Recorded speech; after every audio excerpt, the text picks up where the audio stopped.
Alright, so I'm 20, he's 21, 22, 23. Isn't it right? So these gentlemen are amazing, and I'm sure you know a lot more than me, and I'm so honored and grateful to be on stage with them today. And for that, I would like to thank you guys, and I would like to give you a little token of appreciation, which is all I can afford are flowers, honestly speaking. But to show my gratitude to you, do you have anything to say? How are you feeling right now? Excited. Amazing, definitely. Looking forward to this event for a very long time, so of course full of energy. For 6 or 7 months, right? And now we're finally here. And Mr. Raju, what about you? Feeling very excited to see the extended family and want this to extend more and more. Wow, so enthusiastic. And Mr. John, how do you feel? I want to buy some coin. Me too! Well, let's wait guys, shortly. I actually spoke to Mr. Wilson yesterday. I'm like, wow, this is amazing. Can I start buying now? He's like, no, you have to wait till it goes live. But I'm like, but I'm part of the team, no? He's like, no, it doesn't work that way. But it's okay. The moment it goes live, I'm going to be the first one to buy it all. And if you want to buy from me, it's fine too. Alright, so first up, let me give a big round of applause to Mr. John!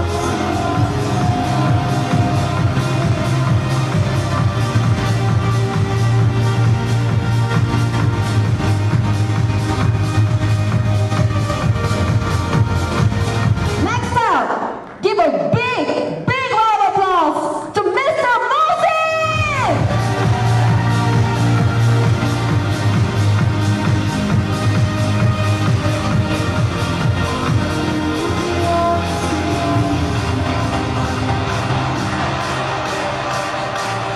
And last but not least, ladies and gentlemen, let's give a big, big ovation to Mr. Raju!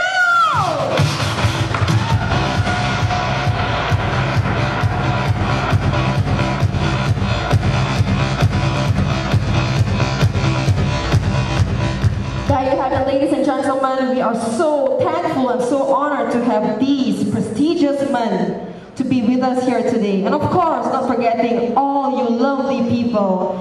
It's going to be a big change today, and we're so honored to have all of you guys join us.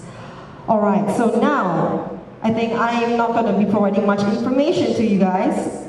And one more thing, do not worry, you can take ample of pictures and photographs very shortly, because in about a few minutes after a speech, we'll be having a very, very interesting tea break, and that's when you can go out and take pictures and maybe get autographs if you want. So do not worry, we'll be having a break very, very shortly. But first up, it would be my absolute honor and my absolute pleasure to have the brain, the brainy, the genius, Mr. John, to give a little bit of his insight. Let's give it up for Mr. John, people!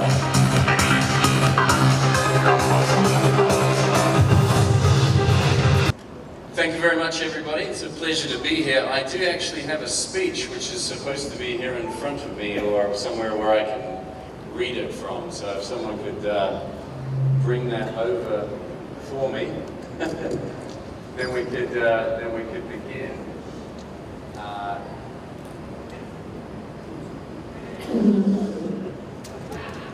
Well, that was a good start, isn't it? Yeah, there we go. The microphone starts to fall away and I've got no speech. This is fantastic. What a great opening. In the meantime, I noticed that there are a number of flags on the back wall here. And I can recognize now that that is perhaps the reason why Moshin asked me to come today to address everybody and to share some thoughts around this crazy thing called crypto. Just while I'm waiting for my speech to be delivered to me.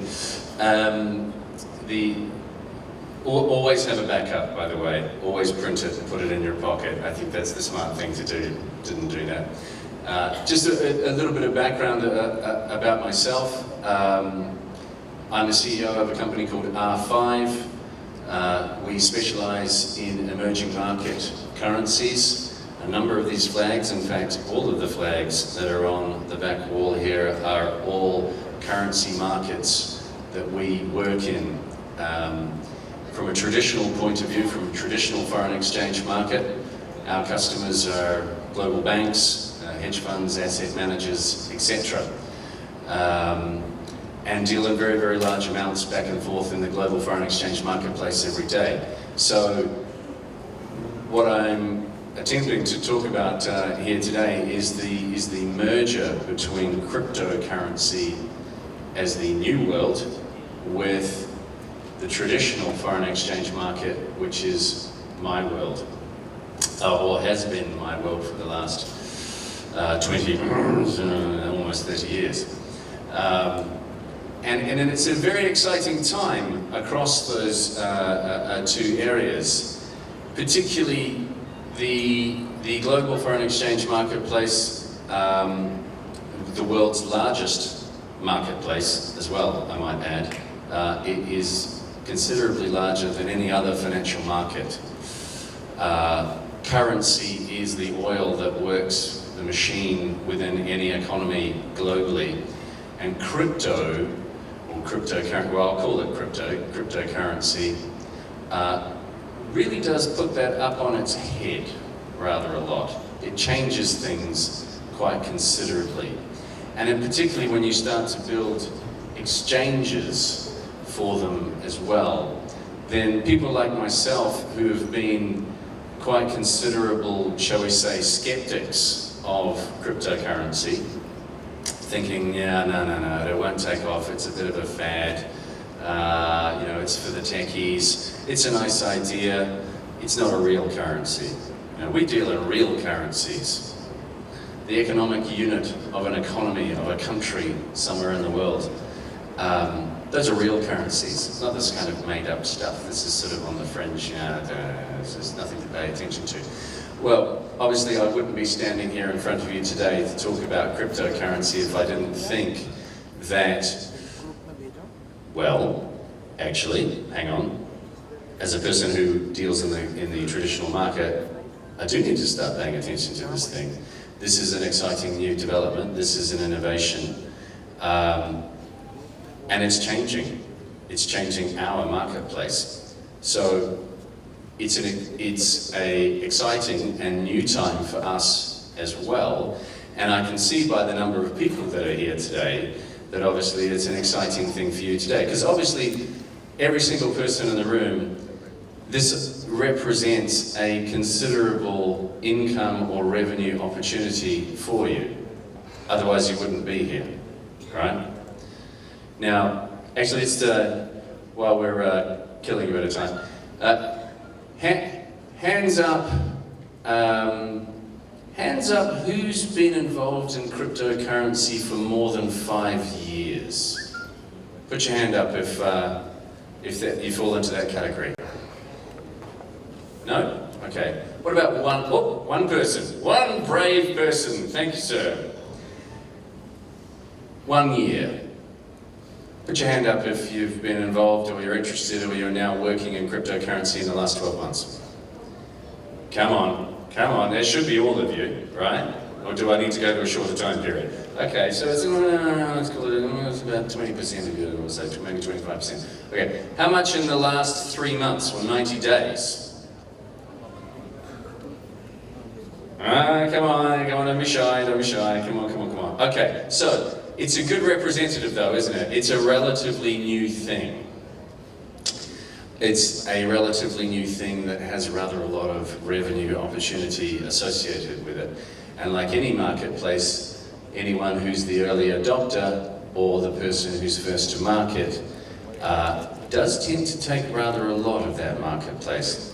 Not always, but anyone who comes up with the innovation to extend the current market, because we all know about Bitcoin, but extending that and changing that and developing that and optimizing that. That's something that's very different. So, I now have a speech. Hooray! Fantastic. I don't have to keep just sort of making it up as I've been for the last 5 minutes. Can I ask if we could just show my first slide, if that's possible, up on the big screen. There we go, crypto. Now, I noticed earlier that we've got rather a lot of loud, pumping techno or party music, and I'm going to throw a bit of a challenge there to our music man of if you could play a bit of game show music, or if you have something like that, a bit of a do-do-do-do-do-do type kind of thing. I'm a big fan of game shows, I like quiz shows. That's not a game show. That's not a game show. Come on, something slighter than that. If you could move to the next slide, though, please, because what I'm going to do with everybody here this evening, or this afternoon rather, is play the crypto game show. Now, if you're a fan of game shows like I am, I'm sure my learned and esteemed colleague here in the front row will gladly hand out some free coin. You didn't know I was going to do that, right? Some free coin if anybody in the room can get the correct answer to my question. So, there's a man's name on the screen there, very important man. Extremely important man, very well known to everybody on the planet. Now, there's something about this man that relates him to the other men that are also on the slide. So if we could have the second slide, please.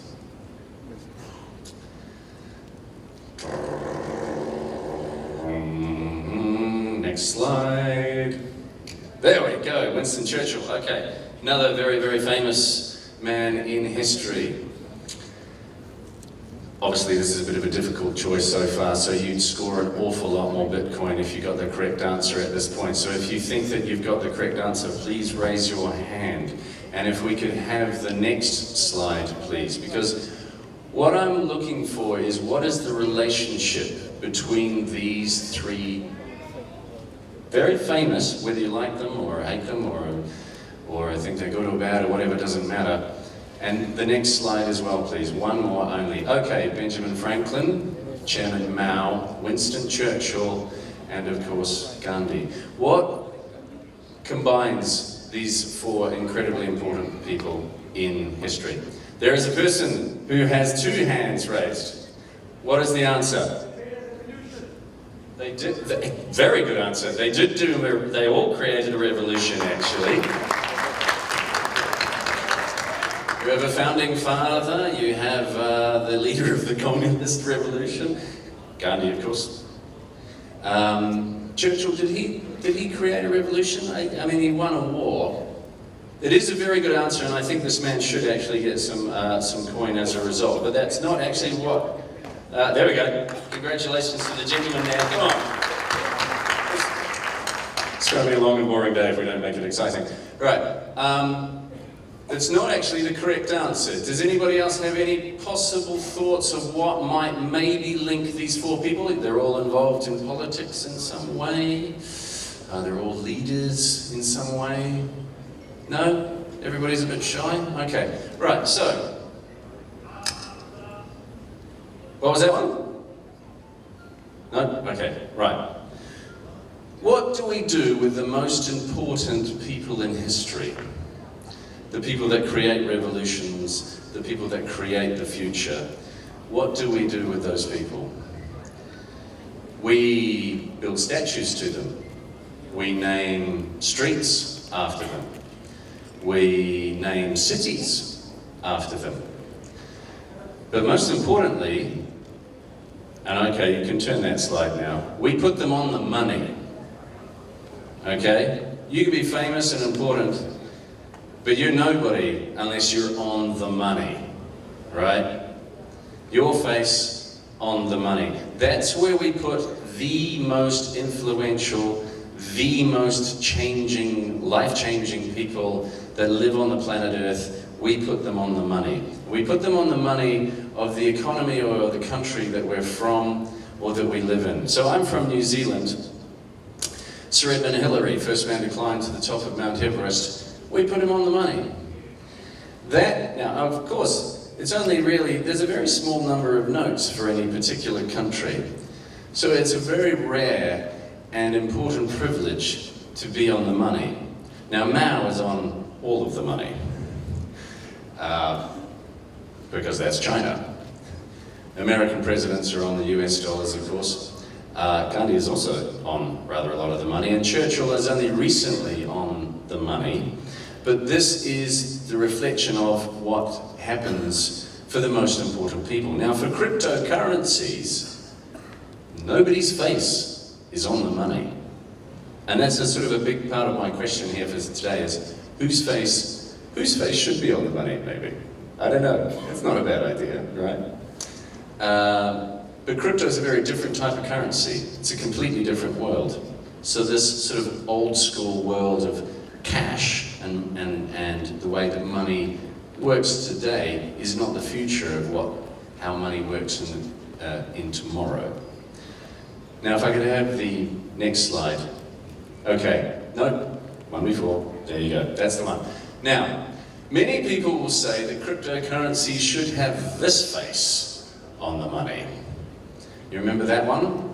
The sort of dark and slightly unknown face of recent times. Perhaps that should be the face of cryptocurrencies. And if I take turn to my speech notes here and sort of rattle off a few things. And please forgive me if I'm not telling you, or if I'm telling you something that you already know. January of last year, somebody posted on a user forum, does it make any sense to buy Bitcoin anymore? Hasn't it already gone up too much? And at that point it was $400. Now I'm sure you're all very, very well aware of the kind of reaction that kind of comment got and what happened since then. So since then, let's go forward to this year of course, Bitcoin's gone up 400% since January. And is now $6,600 or so, I think it was when I was looking at it last night. Even after a bit of a dip, a little bit earlier in the year, or what we might call a buying opportunity, that's a considerable change, 400%. You don't get that from a lot of financial instruments in quite that time frame. And of course you all know that, otherwise you wouldn't be here. Thousands of Bitcoin billionaires out there, ICOs, very much in the news. Considerable amount of activity in the space and a lot of money being made at the same time. Now for skeptics like me that work in the foreign exchange market as it operates today, when you start to see the daily turnover is $5 billion, then we start to pay some attention. Because the same was true not that long ago, let's say 10 years ago, when retail foreign exchange services, where you could punt currencies back and forth from your mobile phone, or you had to have a computer screen at that point. When that hit $10 billion turnover a day, things changed. Prior to that, banks and hedge funds and people in the traditional markets didn't really pay any attention to retail FX at all. It's a waste of time, it's just sort of betting on the side, nobody cares about it. But when it hit $10 billion a day, then people started to pay attention and start to pile on into that market. It's a very profitable market. A lot of people in the traditional foreign exchange market made a lot of money out of that. And this is where we're going with crypto at the moment. The traditional market is starting to pay attention to what's going on in this area because it's hitting the right kind of tipping point out there. And especially when market capitalization surpasses $100 billion, okay, that's a considerable amount. That's more than pretty much every stock, I think, or any individual stock. I don't know if there's one that's capitalized at that kind of level. That is a very, very large amount of money and something to pay attention to. But then people will tell me that Bitcoin are safe, they're anonymous, and they're utterly decentralized. Well, they're definitely anonymous and decentralized, but are they safe? I'm still a little bit unsure about that. I'm open to be convinced on that particular part. And unlike conventional currency, they're not controlled or regulated by a singular authority, by a central bank or something similar. Their flow is determined entirely by market demand, by demand and supply. That is a very different thing, because the foreign exchange market is about the purest market that you can possibly get in terms of buyers and sellers, but a central bank does still sit in the middle of it all. Some central banks are very active, others are not. Crypto does not have a central bank. It is purely a market demand and supply play. It's a very, very different thing, and something that frightens a lot of people as well, that there is no real control over this market. And everyone will say, well, this is very dangerous for the man on the street. Well, the man on the street is making a hell of a lot of money out of this at the moment, and the man on the street seems to be quite happy with that. But that is a fundamental difference.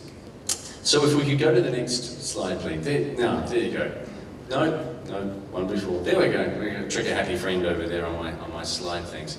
Now, it's a little bit of a blurry image for you all, but that is a dealing room.